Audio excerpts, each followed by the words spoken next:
குறைந்த விலை நிறைந்த தரம் தங்கள் தேவைகள் அனைத்தும் ஒரே இடத்தில் ஜெயச்சந்திரன்.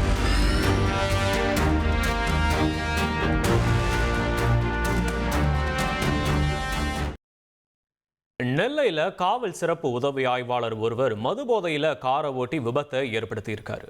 இதுல பாதிப்படைந்த இளைஞர் உதவி ஆய்வாளரிடம் நியாயம் கேட்டு வாக்குவாதத்தில் ஈடுபட்டு இருக்காரு.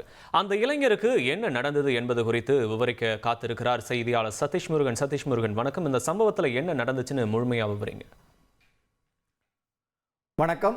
பொதுவாக மது போதையில் வாகனம் ஓட்டுவர்களை இரவு நேரங்கள் இல்லாமல் அனைத்து நேரங்களுமே போக்குவரத்து காவல்துறையினர் பிடிக்கிறது வாடிக்கையாக இருக்குது. இங்கே நெல்லையில் வந்து ஒரு சம்பவம் என்னன்னா, போக்குவரத்து உதவி ஆய்வாளரே மது போதையில் ஒரு விபத்தை ஏற்படுத்தியிருக்காரு. அதோடு மட்டும் இல்லை, விபத்தை ஏற்படுத்தி விட்டு நியாயம் கேட்ட ஒரு இளைஞர் மீது காரை மோதி பல கிலோமீட்டர் தூரத்திற்கு அவரை இழுத்து சென்றிருக்காரு. இந்த சம்பவம் பெரும் அதிர்ச்சியையும் பரபரப்பை ஏற்படுத்தியிருக்கிறது. குறிப்பாக சொல்லணும்னா, நெல்லையில் இருக்கக்கூடிய டவுன் பகுதியில் கணேஷ் திரையரங்கம் என்ற பகுதியில் தான் இந்த சம்பவம் நடந்திருக்கு. வழக்கம் போல் இரவு நேரத்தில் வாகன ஓட்டிகள் அந்த பகுதியை கடந்து செல்லும் பொழுது ஒரு வாகனம், அதாவது ஒரு கார் வந்து வேகமாக முன்னாடி சென்றிருக்கக்கூடிய ஒரு இருசக்கர வாகனத்தை இடிக்குது. எப்படி இடிக்குதுன்னா, அந்த இருசக்கர வாகனம் முன்னாடி சென்ற பேருந்து பிரேக் அடிக்கிறாங்க. சடனாக பிரேக் அடிக்கிறதுனால அந்த இருசக்கர வாகனம் ஓட்டி சென்ற இளைஞர் வந்து வாகனத்தை பிரேக் அடிக்கிறாரு. இதை பின் வந்த கார் ஓட்டி வந்த ஒரு நபர் வந்து அந்த வாகனத்தை இடித்து அந்த இருசக்கர வாகனம் வந்து சற்று தூரத்திற்கு தூக்கி வீசப்பட்டிருக்கு. இதில் அவர் வந்து கீழே விழுந்திருக்காரு. லேசான காயம் தான் ஏற்பட்டிருக்கு. ஆனால் இதில் என்ன பிரச்சனைன்னு கேட்டால், அந்த காரை ஓட்டி வந்த நபர் ஃபுல் யூனிஃபார்மில் இருக்கார். சிறப்பு போக்குவரத்து உதவி ஆய்வாளர் காந்திராஜன் என்பவர் தான் அந்த காரை ஓட்டிட்டு வராரு. பணி முடிச்சுட்டு காரை ஓட்டிட்டு வந்த அந்த நபரிடம், ஏன் இவ்வளோ வேகமாக வந்து இடிக்கிறீங்க, நான் பொறுமையாக தானே வந்தேன்னு சொல்லி அந்த பைக்கில் வந்த இளைஞர் வந்து வாக்குவாதத்தில் ஈடுபடுறார். அந்த இளைஞர் யாருன்னு பார்த்தீங்கன்னா அசோக் குமார். அவர் ஒரு மெடிக்கல் ரெப்ரஸன்டேட்டிவாக ஒர்க் பண்ணுறாரு. இதில் என்ன விஷயம்னு பார்த்தீங்கன்னா, இரண்டு பேருமே மது போதையில் இருக்காங்க. காரை ஓட்டிட்டு வந்த உதவி ஆய்வாளரும் சரி, இவர் பைக் ஓட்டிட்டு வந்த அந்த அசோக் குமார் என்கிற நபரும் மது போதையில் இருந்திருக்காங்க. இதனால் இவர்களுக்கு இடையே வாக்குவாதம் ஏற்படுது. ஒரு கட்டத்தில் இந்த வாக்குவாதம் முற்றி இருசக்கர வாகனத்தில் வந்த அந்த அசோக் குமார் என்கிற நபர் தன்னுடைய வாகனம் சேதமடைந்ததற்கும் தனக்கு காயம் ஏற்பட்டதற்கும் ஒழுங்காக பதில் சொல்லிட்டு போங்க, அதற்கான விஷயங்களை சரி செஞ்சு கொடுத்துட்டு போங்கன்னு சொல்லி பேசிகிட்டு இருக்கும்பொழுதே முழு சீருடையில், அதாவது போலீஸ் சீருடையில் இருக்கார், போலீஸ் யூனிஃபார்மில் இருக்கார்.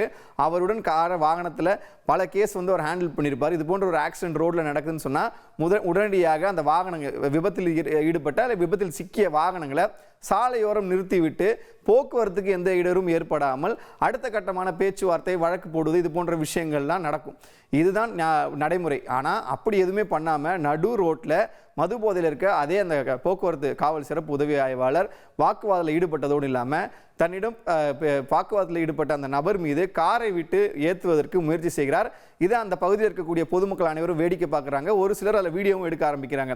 இப்போ இந்த விஷயமே பார்த்தீங்கன்னா, இந்த வீடியோ பொதுமக்கள் அந்த வீடியோவை எடுக்கலன்னு சொன்னால், இந்த விஷயம் ஒன்று நடந்ததே வந்து காவல்துறையினருக்கு இந்த வீடியோ வெளியாகும் வரை நெல்லை மாவட்ட காவல்துறைக்கு தெரியவே இல்லை இப்படி ஒரு சம்பவம் நடந்திருக்குன்னு. இதில் என்ன விஷயம்னு பார்த்தீங்கன்னா, மோதினது இல்லாமல் ஒரு 1/2 கிலோமீட்டர் தூரத்துக்கு அந்த இளைஞரை அந்த கார் பேனட்டிலே அந்த இளைஞர் தொங்கியபடி செல்றாரு. எங்கேயுமே நிறுத்தாமல் ஒரு 1/2 கிலோமீட்டர் தூரத்துக்கு இந்த சம்பவமானது தொடர்ந்திருக்கு. பின்னாடியே ஓடி பொதுமக்கள் இந்த வீடியோ காட்சியில் பதிவு செஞ்சிருக்காங்க. அதில் அந்த இளைஞர் வந்து உயிர் பயத்தில் அலறக்கூடிய சத்தம் என்பது மிகப்பெரிய ஒரு பரபரப்பையும் அந்த பகுதியில் ஒரு அதிர்ச்சியை ஏற்படுத்தியிருக்கு.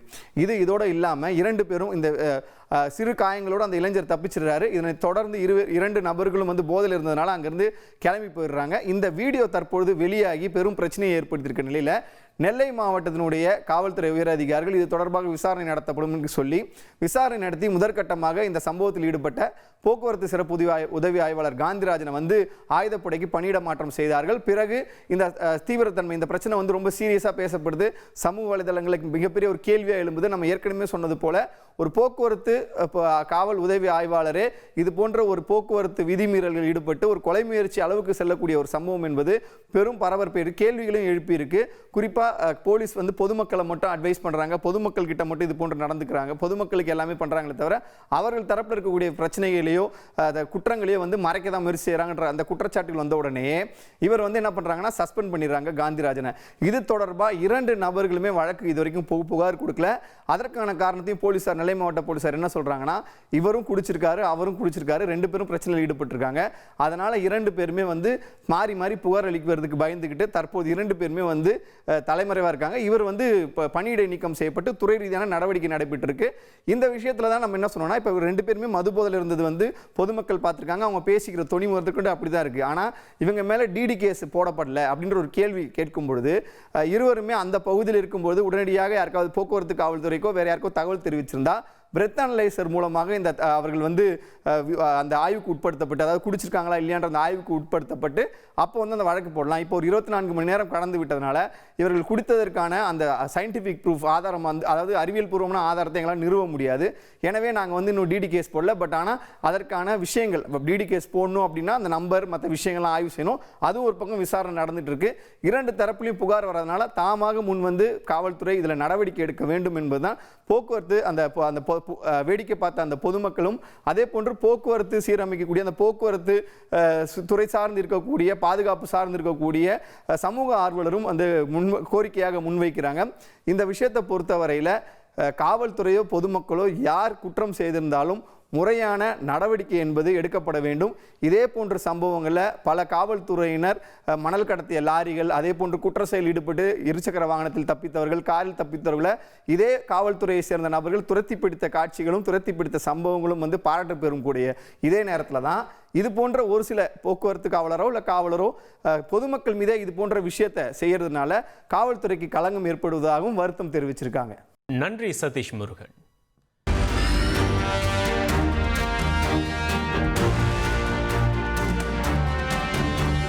குறைந்த விலை, நிறைந்த தரம், தங்கள் தேவைகள் அனைத்தும் ஒரே இடத்தில். ஜெயச்சந்திரன்.